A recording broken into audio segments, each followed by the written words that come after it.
So it's been a fair while since the end of Miraculous Season 3, and honestly, it looks like Season 4 isn't really even a blip on the horizon as of right now, considering COVID's basically dragged the entertainment industry into a mess of delays and postponements, and that there's still another Miraculous World special to release in the meantime.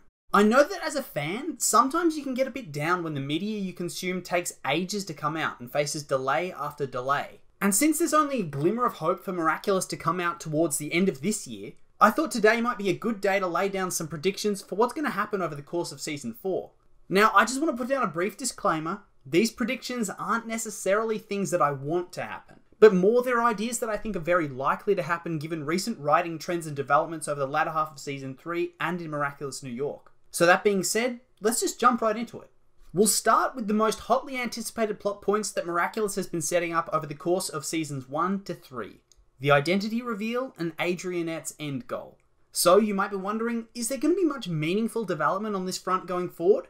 And I'm afraid I've got some bad news. No, there won't be. Or at least not enough to satisfy much of the fan base. The reveal is basically off the table until towards the end of Season 5. There's just too much time to fill up with Hawkmoth's arc for them to find out each other's identities. I feel like Cat Blanc was a way of telling the fans to be patient because it's not happening for a while.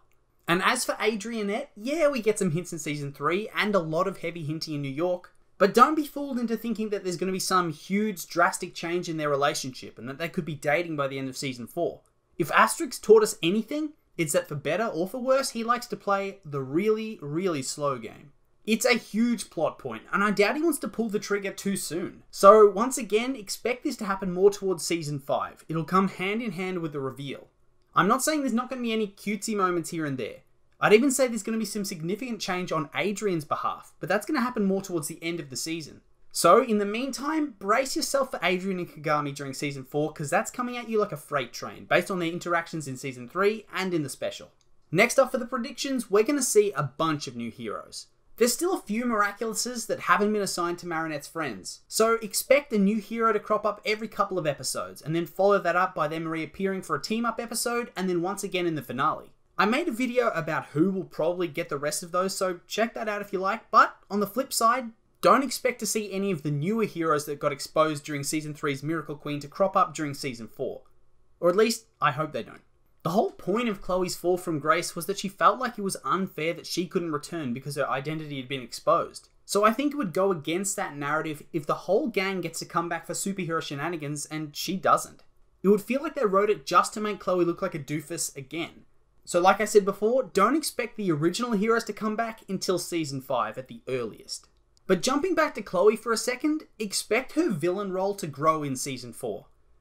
Asterix's been pretty upfront with what he thinks about Chloe and her chances of redemption, and he seemingly hates her, so don't expect an anti-hero twist or any sort of redemption arc at all. That ship has well and truly sailed. That being said though, the villain list is also getting a bit overcrowded now. We've got Hawkmoth and Mayura as the main villains, Lila being set up for big things going forward, and Felix waiting in the wings. So what does that mean for Chloe in Season 4?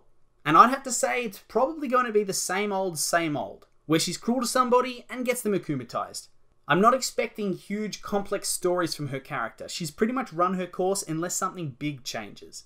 And my next prediction's less about characters or plot points and more about the direction of the show in terms of its structure. For a lot of Seasons 1 to 3, there's been a lot of cookie cutter episodes and a fair bit of filler. And don't get me wrong, there's nothing wrong with filler.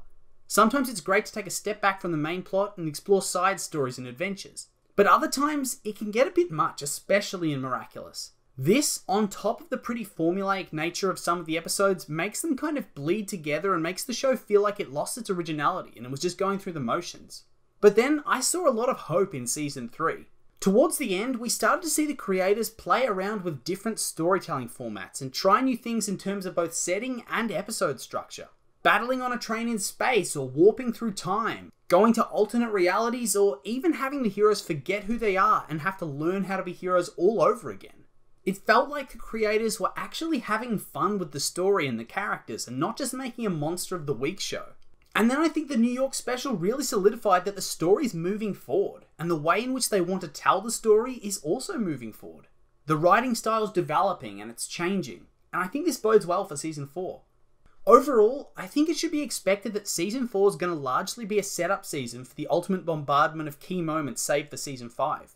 But that doesn't mean the season's going to be bad. As I've already said, the writing and experimentations with episodes that began towards the end of Season 3 really bode well for the show. There can be key development of characters and lots of new heroes for the fans to fawn over.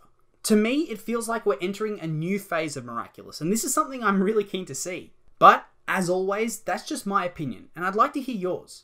What are your predictions for Season 4? How do you think the new season will compare to the last 3? Make sure you leave a comment and let me know.